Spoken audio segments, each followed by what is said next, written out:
北京的春天万物复苏，而北京的政坛也在悄悄发芽。前不久，枪杆子出政权的张又侠和听诊器出身的尹力，正齐心协力地在北京的一片热土上栽下一棵小树。中共军委副主席与北京市委书记这场军地联合行动，看似是为绿化北京，实则为观察人事风向也提供了绝佳土壤。那么问题来了，张又侠向来只跟自己人搭伙，尹力不是彭丽媛的人吗？他俩怎么就这么默契地在树坑边添上了同一锹土？于是阴谋论的春天也来了，而一切或许都不是空穴来风。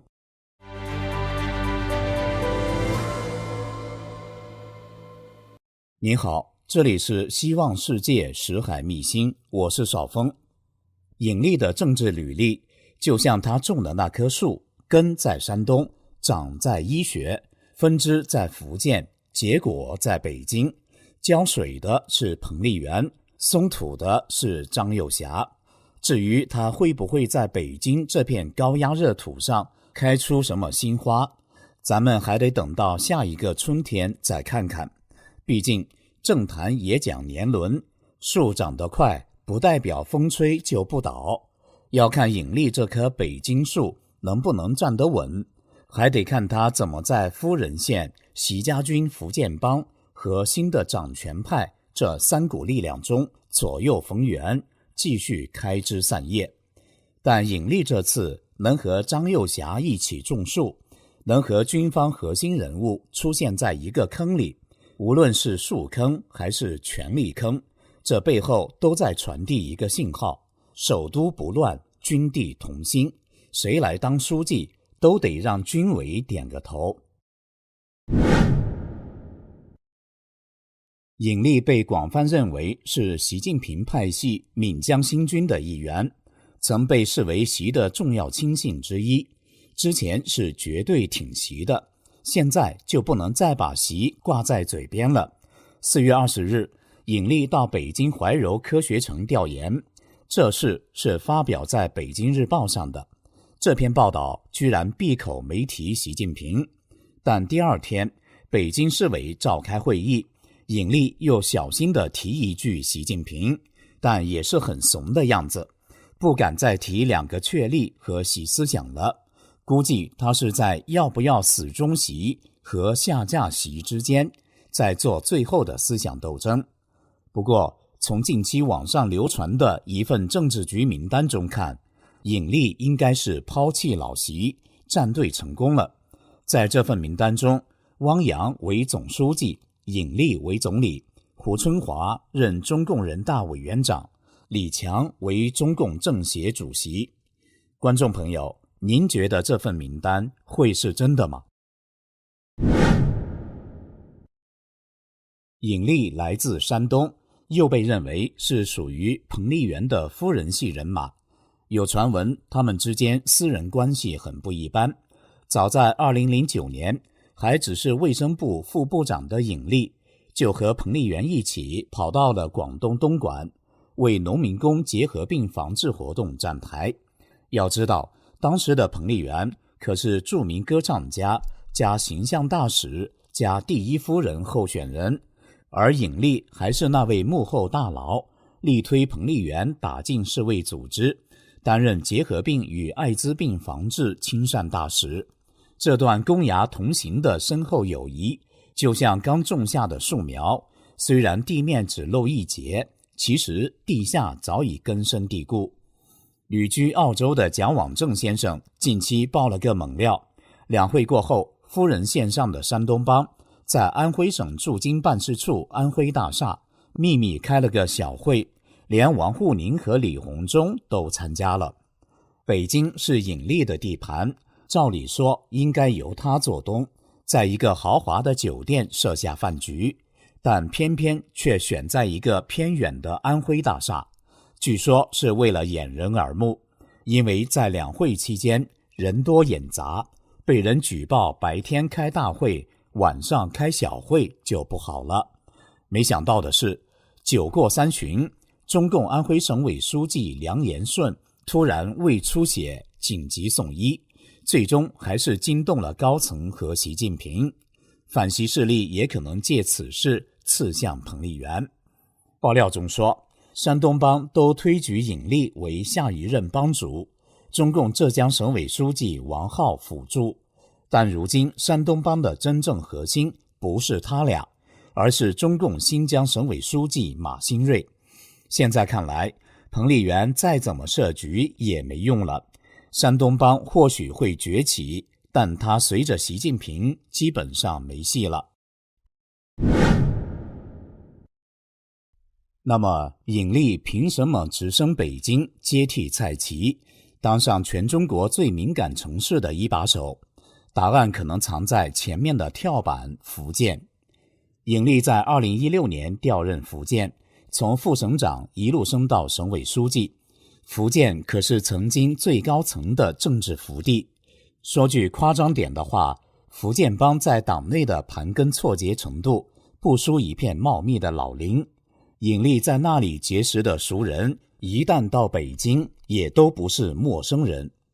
尹力能接任蔡奇这位党内极限操作能手的重活，关键是他们都与福建有交集。有分析认为，新老北京书记的关系关键在于人事布局不能刻意制造矛盾，首都北京不能乱斗。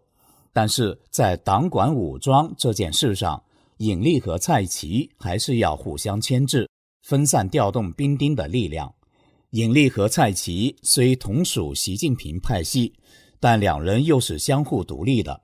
北京卫戍区辖下的共军61889部队，又名中央警卫团，是由蔡奇主管的中央办公厅警卫局指挥，而尹力以党的名义管着的首都民兵，这个武装力量也不可小觑。可是尹力是医生啊，医生怎能驾驭得了京城的官兵？说到底，党管武装这事，还是谁能跟军方搞得定，谁就坐得稳。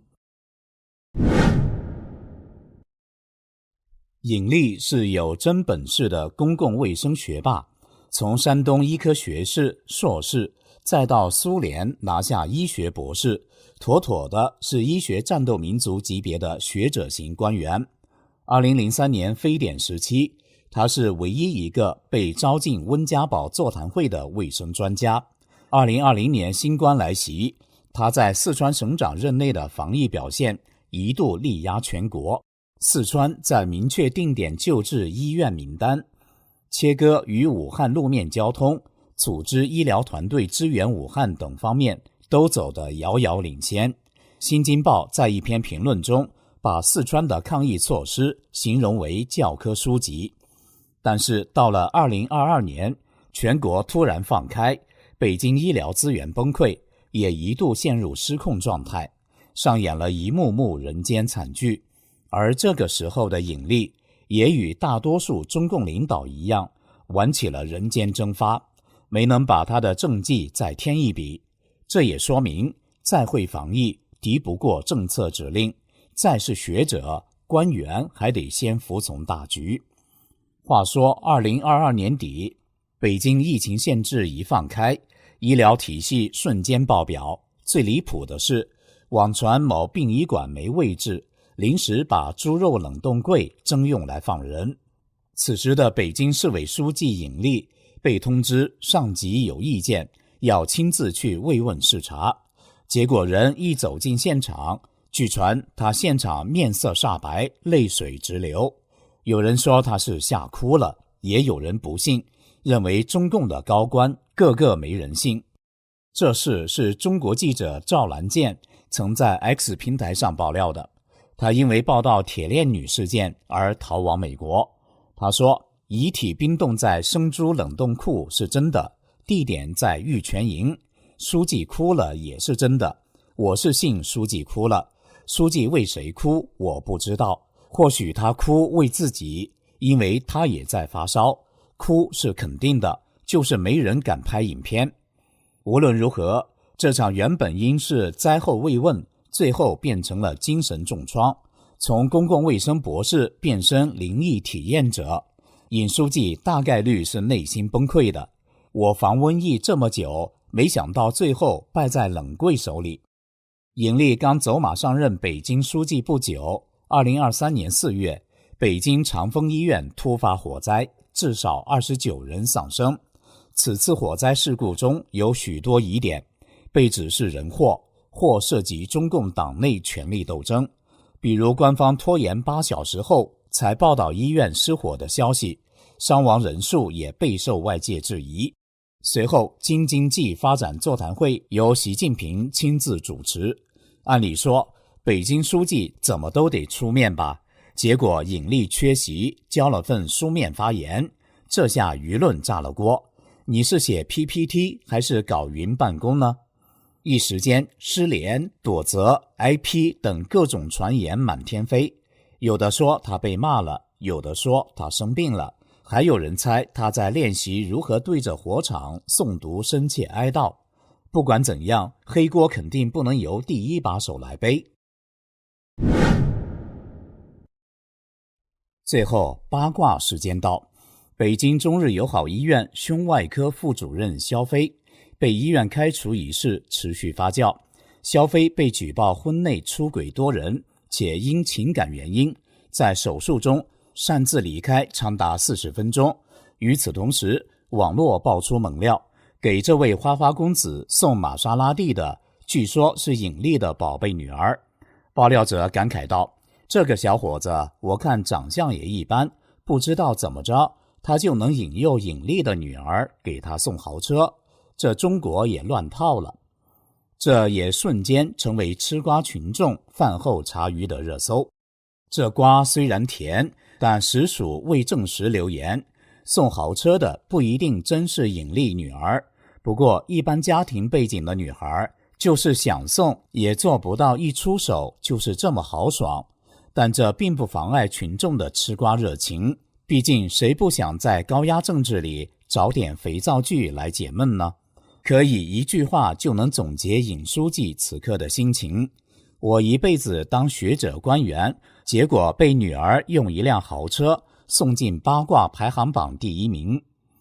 从种树种到中央军委副主席张又侠身边，从火场失踪到冷柜现场惊魂，再到八卦满天飞的豪车礼物，尹力这棵学者型干部的大树正在政坛的大风里摇曳。这出戏的中场已经开始，尹力这棵树是会在风刀双剑里坚韧成长，开出北京样板，还是早早被秋风一吹落叶归根？无论如何，这位曾被称为习家夫人线上的山东帮掌门候选人，目前也被怀疑已经傍上了汪洋新书记，当上了新总理。未来的岁月又会把谁推上首都焦点的舞台呢？这里是希望世界识海秘辛，感谢您的陪伴与思考，请订阅分享并打开小铃铛，一起在动荡中坚守真相，在黑暗中点燃希望。